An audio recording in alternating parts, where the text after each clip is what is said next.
FA presents The Inner Circle. And away we go! Starring Coach Ant and Coach Rel. What's going on? How y'all doing today? This is our friendly advice. Y'all already know what we're here to do. My name is Coach Ant, Minister Ant, Anthony. Call me whatever you want to call me. But we about to get into some amazing stuff.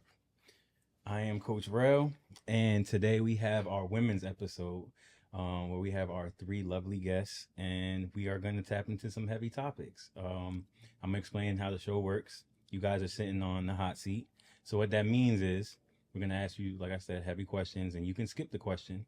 But if you skip the question, we're going to find another way to answer. So there's really no skips. So if you guys want to go down and introduce yourselves, y'all can say your name and how old you are and where you're from. Start with me? Mm-hmm. Okay. My name is Sierra. I am 29 and I am from Camden, New Jersey. I'm Maddie. I'm 23 and I'm from Pemberton, New Jersey. I'm Carlina. I'm 22 and I'm from Mount Holly, New Jersey. Okay. All right. So on the particular episode, we had a special guest on. We talked about judgment.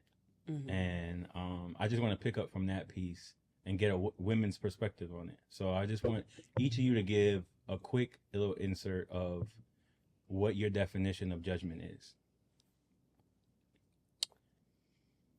Judgment.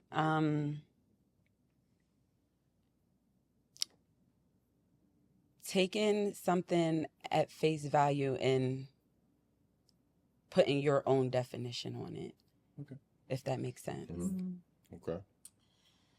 Oh, I don't really know. I mean, where my head went to was from like a clinician perspective, like a therapist perspective, and like judgment is kind of like a bad thing in those settings because you're not supposed to judge your clients because you don't know their lives. So I guess like piggybacking off of what you said, taking something at face value, you can be judging something, which is why it's so important to sort of like get to know more details and dive into people's experiences because judgment can be pretty negative.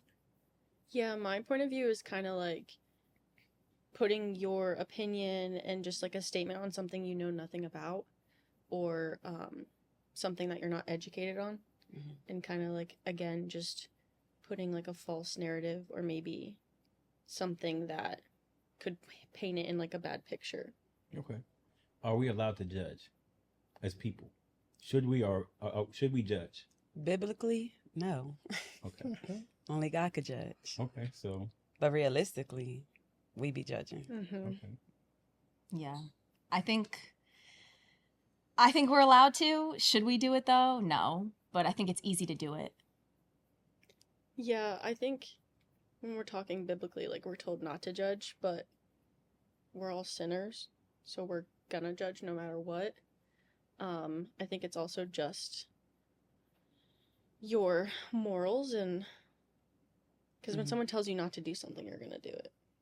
Sometimes. So, like being told not to judge, you're gonna have this point of view of like, oh, maybe I should be judging then because, or like also when you're making decisions, you have to like use your judgment to make these decisions. But I also think when it comes to other people and other things, maybe judging isn't like the best thing to I'm do. going to say, Ant, could you break it down for us from a biblical sense what that means? Yeah. So we have a clear understanding. Yeah. So biblically, God judges, we examine, right? God judges the soul, we examine the heart and look for the spiritual fruit of a person. But then Paul tells us that we can judge righteously inside the body, meaning that we hold each other to this biblical standard that we all should know. And if you fall short from the biblical standard, another person should be able, a believer should be able to hold you to that standard and correct you within it, right? So judgment comes based on the standard that's upheld, but where it gets misconstrued is people hold people to biblical judgment that's not biblical. That's the issue, right?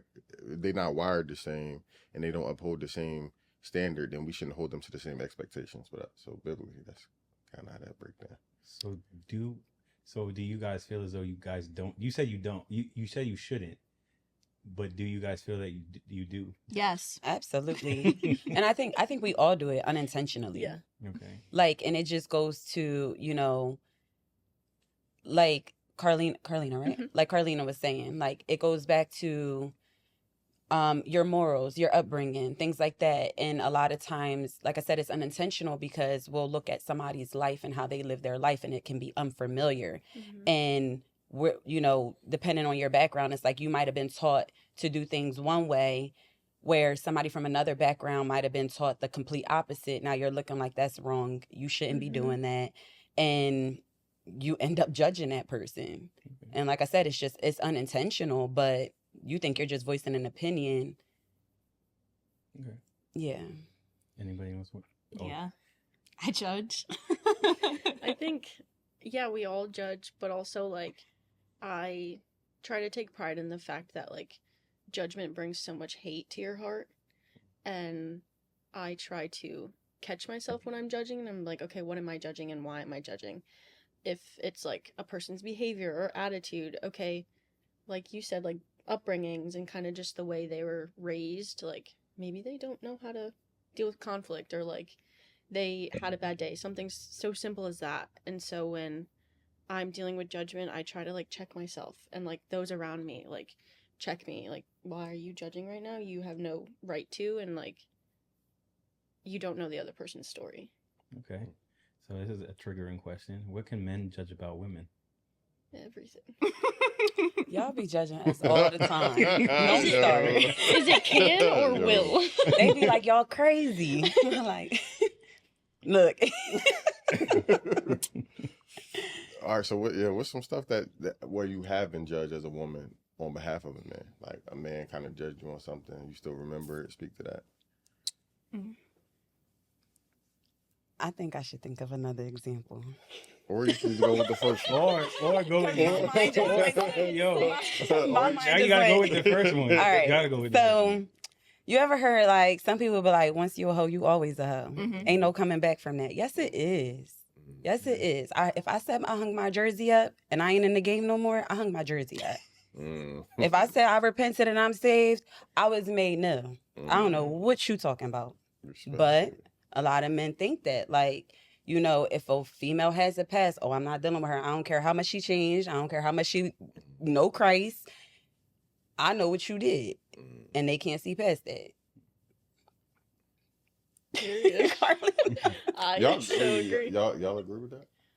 I think I agree. And I also just think that, like, men, at least the ones that I've ran into, have this point of view of where it's like the women can only do wrong and, like, can't come back from something, and they're gonna judge me so hard on something maybe I mistakenly did in my past because they're not looking at themselves. Is this a sexual thing or is it beyond sex? Everything. Okay.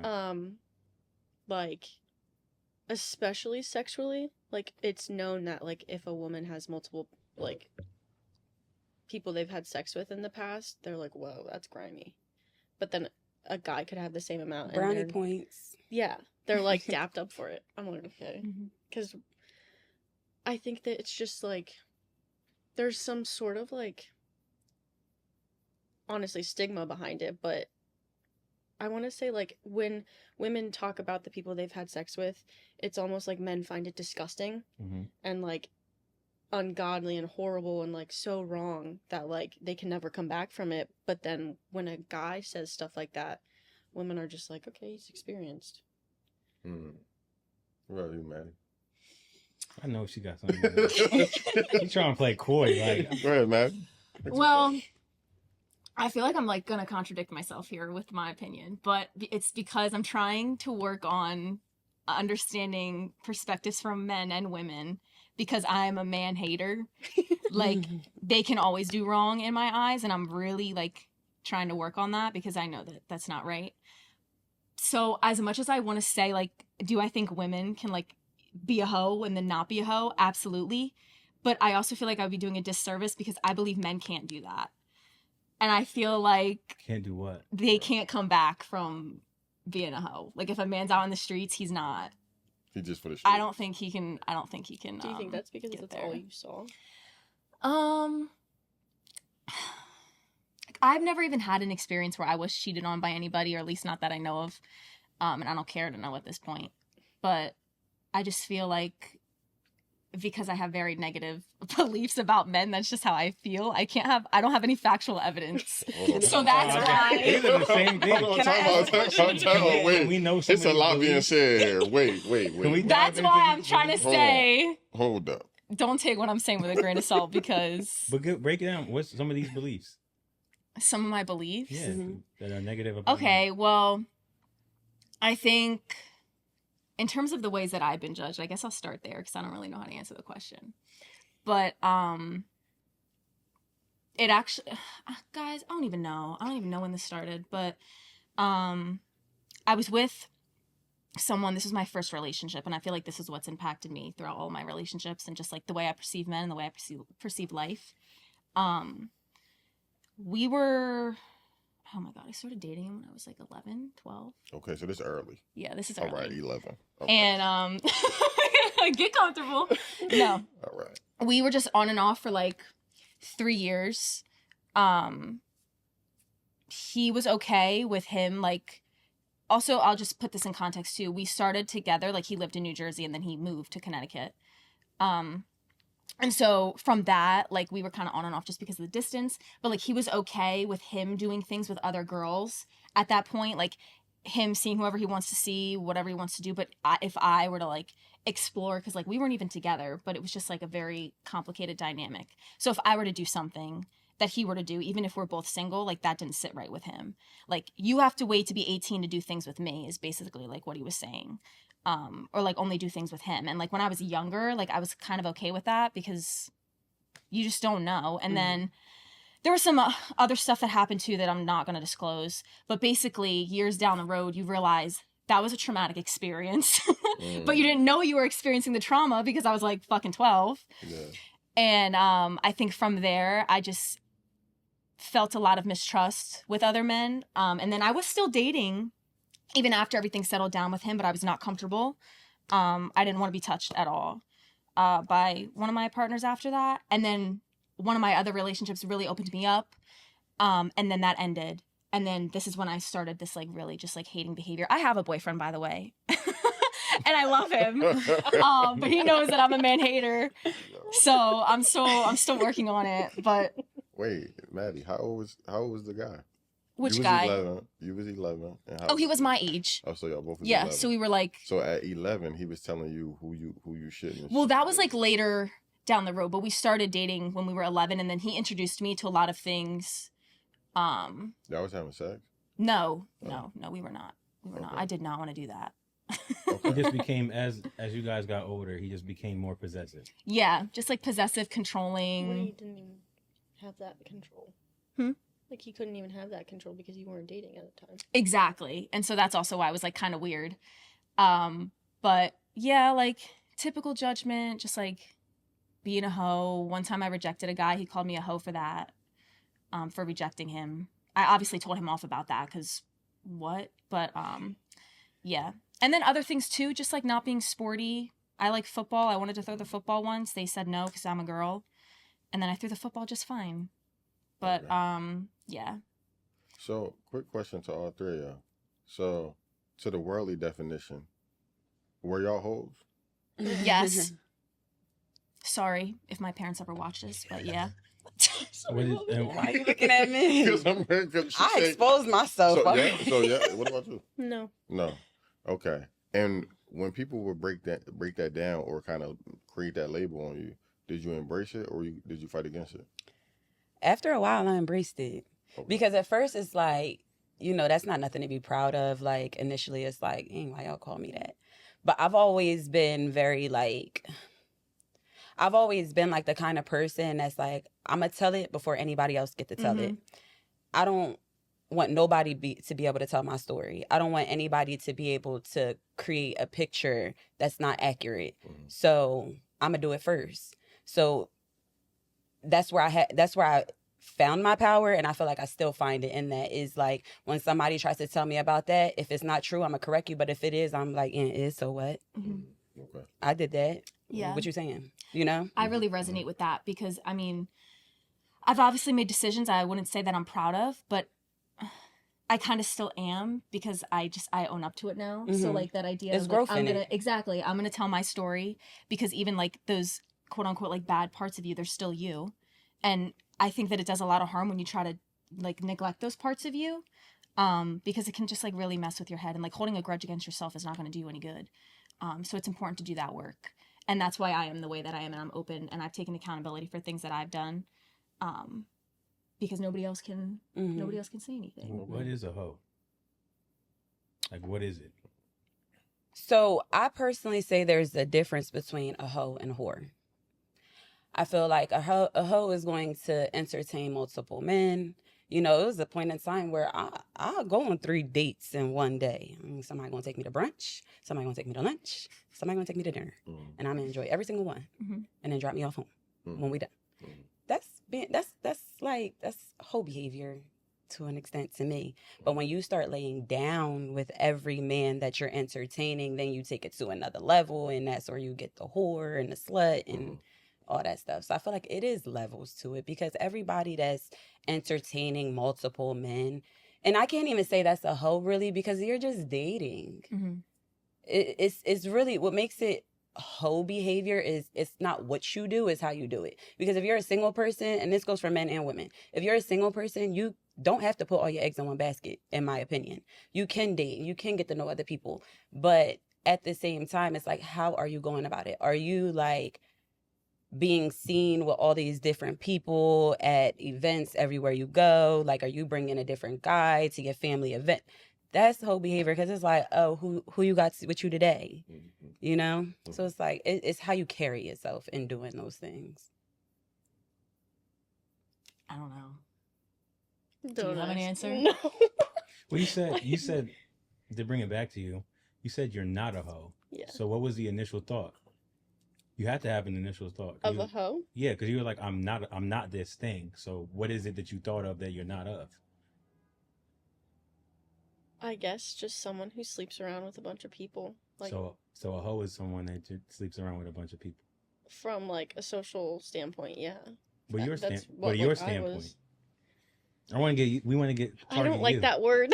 I know. I That's why I'm struggling with it too. Like, I've been called like a hoe, a whore as an insult because I didn't do what the other person wanted me to do. Whatever that is, I don't freaking know, but I don't want to put a label on it, because like then that's me putting a bad stigma on someone who made mistakes. So like, I mean, I don't use those words, I don't use that language. What gender has called you hoe more? Has it been males, or has it, like, and this is the group, is it males or is it females? Males. It'd be the females telling the males. I'm like, mind y'all business. Like, Oh, like they take you like, yeah, like don't mess with her shit. Like, come on now. It's like, okay. stop trying to throw me under the bus. Okay. Like, I'll That's get hard. guys, they be like, oh, I heard about you. Oh my god. How you hear about me? Oh, such and such. I don't even know her. I never hung out with her. Well, you know, so I feel like a lot of times it's women that throw me under the bus, and half the time it don't even be true. And it be like, I be having to correct stuff like, that's not how it happened. This is how it happened. And people be kind of shocked, like, oh, so you just gonna be honest about it. Well, I'm not gonna let people lie on me. Yeah. Gotcha. Okay. Yeah, so I'm big on nuances. So like for me, if you are in a relationship, okay, let's do it like this. I'll give y'all a scenario. Y'all tell me if this is whole behavior or whether or not this should be judged. All right. I like that idea. All right. So yeah, because I'll take it off of y'all for a second. Yeah. All right. So let's say, what's the summer? June, July, August. All right. So 3 months, 90 days. So in 90 days, at the top of June, you meet a guy. Y'all not together. Y'all feeling each other. Around 3 weeks in, y'all sleep with each other. All right. For some reason that don't work out. Somewhere in July, you start dating this other guy. You meet him at like a carnival or something. Nice guy, by the way. Y'all meet this guy and he sweep you off your feet. This is more relationship. So he's courting you, right? So he taking you on dates. He has intentionality behind what he actually doing. And then y'all sleep together like August, first week of August. Mhm. Then you meet another guy because you just think the other guy is corny. For some reason, it just didn't work out. He's not your type. Great guy, but just not for you. You meet this other guy at the end of August, and then y'all start messing around, and y'all don't sleep with each other until October. Now, this all in 1 year, by the way. You slept with 3 different guys. Are you a hoe? No, not at all. Everybody agree about no? I don't think that's considered a hoe in like what the word hoe is supposed to mean. All right, so no. Yeah. No? Mm-mm. Yes. Yeah. I just feel like I've done a lot of things in my past. And as you get older, you start to realize that, like, your vagina is a portal. It is a portal. And it's like, if when you engage sexually with a man or a woman, it's like we all as individuals carry demons. What them demons are, what they look like is different for all of us, but we all got them. And when we allow men to inject themselves into us, it's like they leave something there. So like once I learned it, I started paying attention. How do I feel before I sexually engage with a man? And how am I operating the weeks following? Mm-hmm. And then I pay attention to the man that I was active with. So it's like, oh, he all bent out of shape. I was fine before I dealt with him. Now I just feel like I just want to rip my hair out my scalp. Mm. He left something behind, and now I'm carrying it. Mm. So it's deeper than just having casual sex. Mm. It's literally like eating at your spiritual, the spiritual being inside of you. It's like taken away from it slowly but surely. And when you realize that, it's like, oh no, that is a problem. Mm-hmm. To be having sex with 3 men in how many months? Man, I That's- think that was like 11. Was that 11? 11 months? I'm not good at No, math. it's not. No, you said between June and October. Only 90 days. Disregard that. July, I'm not good at September, math. October. That was 4 months. And I'm in doctor school, but I ain't good at math though. All right, go ahead. Yeah. in 4 months, 3 different men have. I'm gonna be out of whack by it. That's 120 days. Now that I'm good at. That's 120 days. That's 3 different men. How you feel about that? What would be your advice to your woman friend if she pulled up and said that scenario right there? To the man that you want to be with, to the man you want to be with and you end up with, would you tell him that information? Yes. Yeah, I would. And You saying what you so said you would? I'm talking to the girl. You said if I'm talking to her, I would ask her, to the man you want to be with, would you tell him that information? Mhm. And would you expect him to stay? It's a good question. Because once you tell him, you think he's going to be there, and depending on, and then also you got to think about this. Whatever your rhyme or reasons are, doesn't change the fact of how that man perceives himself. For instance, you did those things in a short amount of time. Let's say you learned, right, to value yourself, and this man that you want to be with, he learns that it took 3 months for you to have sex with him. For whatever reason, you said, I'm going to switch it up. How does that change his value? Because these men, off of you just being interested with the 3 priors, you did it off of, it just felt good, it felt in the moment. But for him, you gave him a stipulation. Because of my past and because of what I've learned, I'm not just going to allow myself. Well, what happens? So that mean, were you fighting the urges? Was there urges intentionally? Were there urges there? Do you find me sexually appealing? Are you with me because who I am or because I'm a nice person? Or you feel that like I'm not going to play you and you're tired of the players? There's so many things that are running through his brain now that you've changed the course of who you are. So that's what I would say to her. Are you okay with the repercussions of your actions? Because there are going to be consequences. I was literally just talking to a friend and I was telling her, she was like, I'm going to be honest. I had a whole past and I'm just going to be honest. I'm going to tell him. And I said, your best bet is to never tell a man that. Don't ever just, like, if your number was 59, I would never tell a, I would never advocate for you to say, yeah, my number's 59. You just got to take it.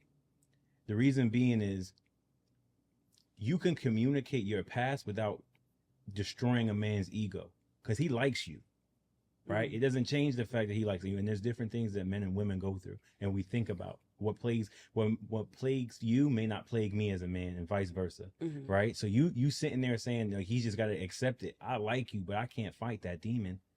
You slept with 59 other people. For most people, that's going to be a point of contention. So now you could say to him, listen, I've had a past and I'm not going to dive into it. If you like me, you like me, right? And if you want to explore and you keep going on this journey with me, then I'm with you.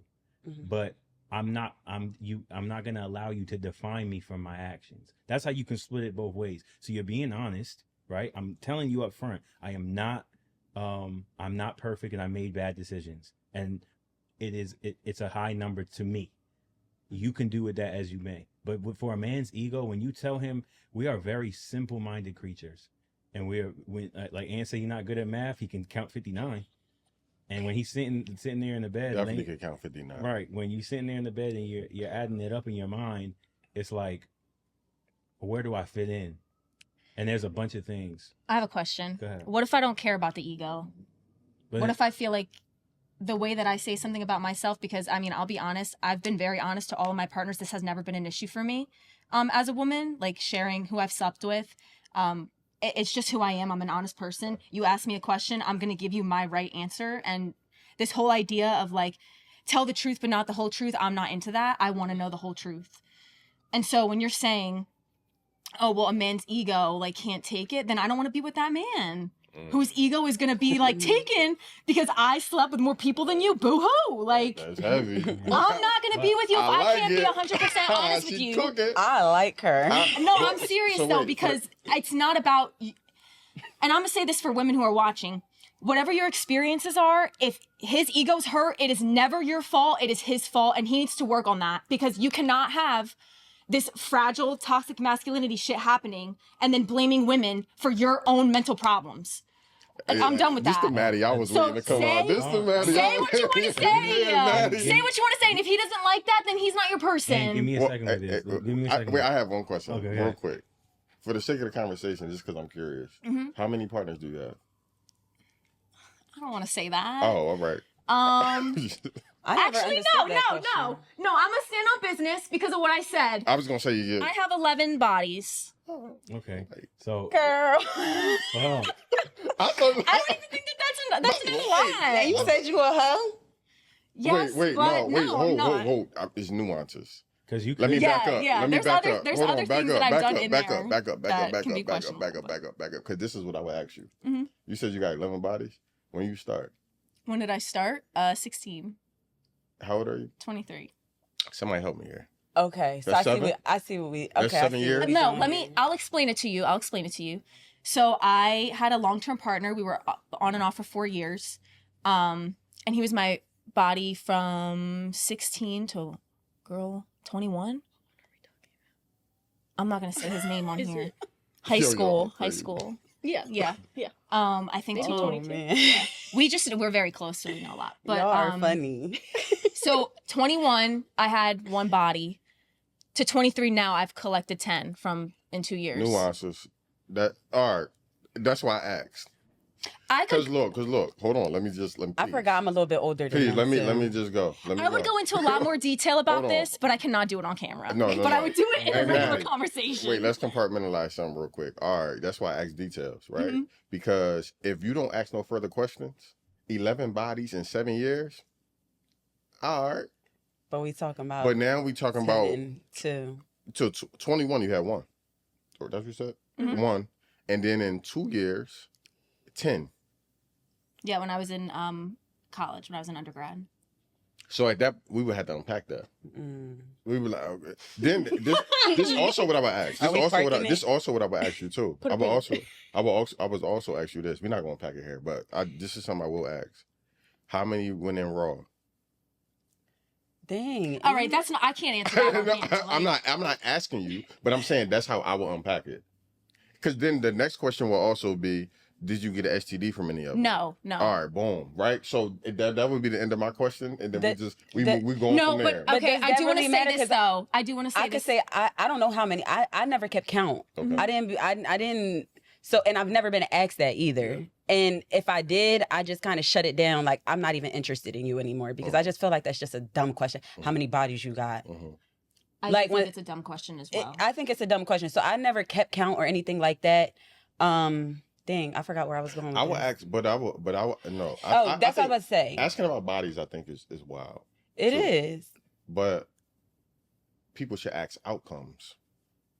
Well, here's what I wanted to say, because in terms of how many people you sleep with and if you have an STD or STI, it's not a numbers thing. I know people, I'm obviously not going to disclose them, literally slept with one Same. person, Yeah. came Same. into contact with that. Same. Married people Same. contract STDs and That's why STIs. that's why I would ask the outcome, because the body part, whatever, right? Because I think that, and I also believe that these things show up through your character if you still carry these things. So if you are walking around a promiscuous woman, then it'll come out through your character. I'll be able to see it without you even pointing to the bodies, or it will come out when we start to running around the city. If we in Philly, Camden, all these other areas, and everybody walking up to me, or they looking at me a certain way, at some point we gonna start asking some questions around here. That's just how that go. So for me, it's nuances. Like the overarching theme is, all right, I got 11 bodies, but then we would have to unpack just the rest of it. Like, Well, that's just kind of it. Do you think I carry myself in that way? Like, if I didn't tell you, would you have known? So I'm gonna go back to a point that we can unpack, where you said you don't care about how your partner perceives the information from the truth. I believe, and this, you could tell me if you believe this or not, or I could just be my own person on the island. When you're in a relationship with somebody, sometimes the truth is a beautiful thing. I love the truth. I'm a very blunt person. Mhm. But sometimes you have to protect. I always say this when I mentor my people. There's you, there's the person you're with, and there's the relationship. There are three different things, three different entities. So I could tell you the truth, but I might destroy you. And destroying you may now destroy the relationship, because now you're so focused on you and giving your truth, and the truth that is what you deem for yourself, that you're not willing to prioritize the relationship. Because by prioritizing the relationship, you safeguard. Sometimes you got to safeguard the person. Like, for instance, if my girl were if a girl or a guy were to ask each other, "Am I the best you ever had?" You better you ask a dangerous question, because if you say the truth, that could plague that person's mind. No, you're not the best. And how honest are we going down this? They know that you are getting sex in abundance. Am I all right? So I'm not number one. Well, I know I'm number two. Am I top 5? No. You think that relationship's about to last? So that's what I'm trying to say. Like, you can give the truth, but you also have to put it in a way that everyone has an ego. Some people are egoless to the point where, like, but everyone has an ego. You gotta feed them. You can't give everybody everything, because then You lost me. Yeah, I can't. I gotta a little pushback on that. I hear you, but what I'm saying is sometimes there's a direct way to give. There's a direct way to information, and there's I feed somebody information. So now, what about when, okay, you didn't lie, but you didn't tell the whole truth either. So what happens when you take your man or your lady to the barbecue and your drunk Uncle Willie start running his mouth too much? And now your partner's sitting there looking like... But that's why I think... filling in the rest of the truth. Yeah, it's like, you ain't say... Like, oh, Niece, look at you now. You finally settled down with somebody. About time. Now your partner looking at you like... Yeah. Well, it's called prepping. Prep the person for the environment. Hey, my uncle, this is what I'm saying though. I would never take I have a girlfriend. I'm never going to take my girlfriend into an environment and she's going to walk in there blind looking stupid. So but I don't have to give her everything. I don't have to tell her. But you don't know what people are going to say and Why are do. we prepping for lies? You No, can't I'm not prepping her. I'm not prepping her for lies. I'm prepping her for the environment she's about to walk into. So let's say I was a hoe of my high school. I wasn't a hoe of my high school, but my man's was, right? So I'm gonna transfer myself into my man's. If we had a high school, I'm my man's. I'm John. John's going to his high school reunion. I'm a prep her. Hey, I was the man in high school. Like I had a lot of Jones that wanted me, and I knocked down a lot of Jones. So when she goes into the gym and we're having the high school reunion, there's gonna be petty women. And they're going to do petty things, but she's going to be mentally prepared for that. But why can you tell your woman that you knocked down a lot of joints, but as a woman, I can't tell my man that I knocked down a lot of joints? Hold on, but I didn't give a number. I just said I Knock So down it's a lot about of a number for joints. you? wait. Hold on. That's a on, number hold on. in itself. I knocked down a lot. Her perception of a lot is her lot, and if she decides to dive into that, that's on her. So if I go, I knocked down a lot. What's a lot? A good amount. We're gonna keep going until she feels that's on the other person. But your direct way was this is. I'm gonna show you the difference. Your direct way was, babe, accept this as it is, but you don't know if you're destroying the relationship. You're not giving the person the chance to even dig into that and say, you know what, I can handle this. Sometimes there's information that you don't want to know. And it's information that can erode your relationship. By you going in there, guns blazing and shooting everything up, you've left no room. You've left no room for the imagination. You've left no room for me to even dig. So Imagination. Yeah, like you can play off of it. For instance, like him let's say your guessing how man, many bodies let's say he your has. man. And that's what I don't want. Like, why does Well, my hold on. partner have to play a guessing game? No, it's not a guessing game because you can be as truthful in that moment as you want to be. So let's say you and your man are having a conversation and you go, babe, in the beginning, I've had sex a lot, and he goes, you know what? It doesn't. Three things he could do. It doesn't matter. He can go, what is it? Or he could be out. Right? If he decides, you're given the space of. If you decide to give him that, then he goes, well, what's a lot? I would tell him my number. But what you're missing, you're so stuck on being direct, you're not listening to what I'm saying to you. I'm listening to what you're saying. I just don't agree with it. No, what I'm saying you're giving the other person the chance to dive in. You're not. The thing is like you're not dating yourself. That's the thing. So there's no one, and you could tell me if you disagree. There's no one that's gonna accept you for you 100% ever. So this notion of saying like, oh, I'm just gonna be blunt. Well, you wouldn't be blunt with everything. You wouldn't. There's things about your past that you haven't told your partner, and it may be because you're not ready to tell them yet. But no one sits down at the dinner table and be like, this is date one. You know who you are on date one. You don't go from date one and say, this is what I'm done. This is what's going on. This is what you wouldn't do that. Why wouldn't I? You wouldn't do it. I've done it. That's what I'm about to say. I don't know what you're talking about. Okay. Like marketing? We'll go down this. Like marketing yourself? I like this. I like this conversation. Have you had hold on? Have you ever had an STD scare? No. Have you had a pregnancy scare? Yes. Did you tell him on date one, I have a child, and I also had a pregnancy scare?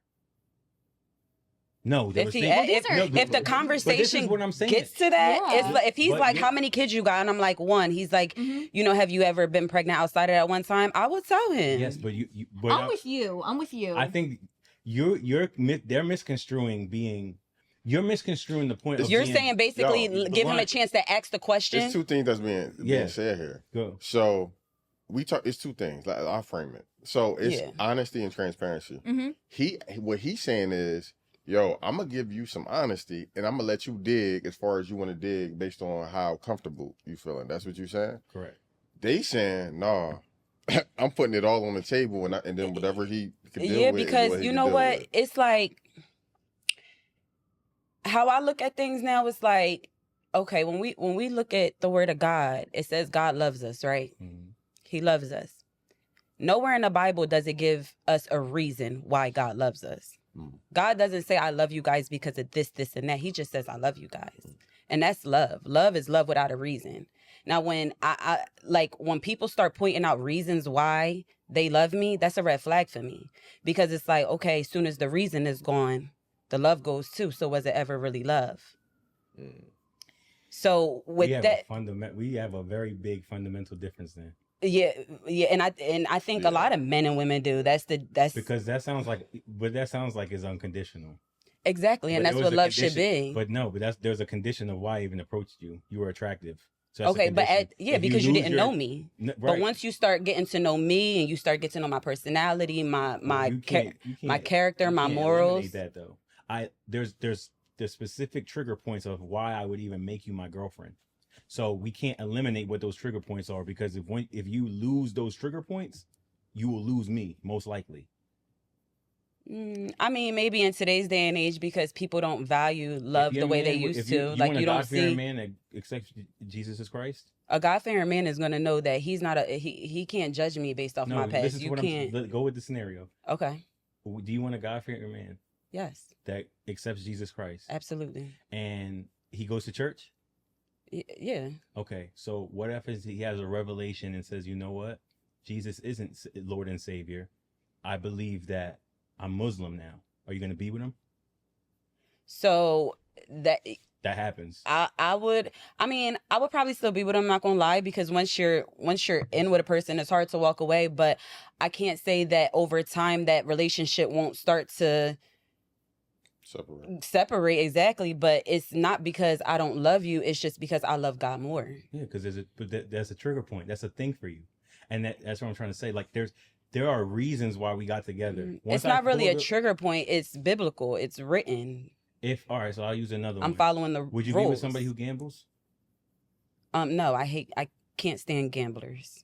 Okay, so if he started to gamble, would you leave him? I don't think that would be a reason that I would leave. It would have to be like complete disloyalty, betrayal, something like that for me to walk away from my person. Like, what do you mean? So you say you don't accept gamblers. If he came home and told you I just lost $40,000, are you gonna still be with him? I'm gonna be pissed. But are you gonna still be with him? Yes. So all right. So give me an example of something you would leave somebody for. Because it sounds like you're very forgiving in your heart. So I am a very forgiving person. So what are some things that are in my relationships? Let me say that. Like, it's easier for me to, if I'm in a relationship, it's easier for me to forgive my partner than it is for me to forgive my mom or my dad or my. It's different. What's some non-negotiables? What's some non-negotiables? Yeah, like right now, do you have any non-negotiables if you were talking to somebody? Like, these are things I expect and it would never change? No, because I don't have expectations anymore. Like, in my walk, I'm literally giving it to God. Like, I'm not looking for a partner. If it falls in my lap, it falls in my lap. Don't get me wrong, there are people I'm attracted to, but I'm not really like pushing it, because it's like, if it was for me, God would have he's not the author of confusion. So I wouldn't have to feel like I have to put myself in this man's space or make myself relevant in his world. So once you get with somebody, whatever that may be, you don't have expectations of them. As of right now, no. I'm not saying that in the past I've definitely did, but that's where I fell, because expectations lead to disappointment. So if you got with somebody, I'm just trying to figure out what would be your breaking point then. I don't know. So if he cheated on you, you're staying? It depends, yeah. Oh, hell no. I mean, and because at the end of the day, it's like... So then why? All right, so I'm a little... There is a possibility, depending on the circumstances, that... I mean, because, like, are you going to sit there and be... Now, if we're 3 months into the relationship and you cheating, no. Like, I'm out, because you already showing me what it's going to be. Are you saying it's contingent on time? Yeah, because if we had a happy, healthy relationship for 6 years and you got drunk and fell into a lustful situation, I'm not going to leave you for that. No, when you show me loyalty, love... You say the same thing. Yeah, I'm not gonna leave you for that. I don't know if we are. We are. I'm gonna tell you why. Because when you was talking about trust in the pod previous, you did say that. You did say that. I you said, seen "Yo, if it's 15 years and then this one mistake make you break the glass," that's what she's saying. Right, but I'm saying he fundamentally changed who he was. I'm not saying he had an error in judgment one day and you guys can get back from that. I'm saying he was a Christian man changed. He became a cheater. He cheated on you several times and kept going. And I'm asking that became his character. Yes, okay, and then because it's not because I don't love you. It's because you're demonstrating you don't love me. So you would leave. Yes, because why would I stay in a situation no matter how much I love you? Right, so that's what I'm Why would I stay in a situation with somebody who don't love me? Love, I wouldn't even, because I think long term you could probably have some love for him, but it wouldn't be the same level of love. So love is based on conditions. The only things that are unconditional are your love for your child and the love for a puppy, maybe. But even that's not true. And the last part proved that, where we said that sometimes little black boys, they have to be doing something. They have to beat a meal ticket. No, but I'm saying what can get unconditional love. I don't think two people that can get together, two human adults get together and it's unconditional love. There were conditions that brought y'all together. We weren't made for one another. There was conditions that brought your character, who you are, your looks, your perseverance, the way that in which you're family oriented brought us together. And I'm going to hold you to those some of my principles. I'm going to hold you to them, and I'm expecting that it's going to, and vice versa, will be the same. And once those things start to deteriorate, we're going to have a conversation about it. You're going to be like, well, you're not doing the same things. If we're together and I started getting up for work late, you're going to start bringing it up like, babe, you're waking up late. Like you need to, in order for us to get the chicken, you need to get on time. Mm. There's going to be things that you're going to hold me to. You're not going to just be like, oh yeah, well he's starting to get up late, so forget it. You're going to start holding me to, like, you're going to start thinking something's wrong, obviously. I mean, but it doesn't always have to be that way. Like me and my ex, right? Mm-hmm. We went our separate ways. And he is in a situation right now where he's incarcerated. Mm-hmm. And no, we're not together, but there's no hate. There's no malice. I don't feel like love means that y'all have to be together. I think love is like, What's up, y'all? If y'all like with this conversation that we've been having, the inner circle, man, first of all, if you want to be a guest, feel free to hit us up, man. We're going to look into your credentials, see who you are. If you fit the criteria, then feel free to sit down on this couch right here, the hot seat. And another thing, like, subscribe, and lock in with us on all social media platforms, Our Friendly Advice. And to visit our website is ourfriendlyadvice.net. You can book us there. Y'all enjoy the rest of your day.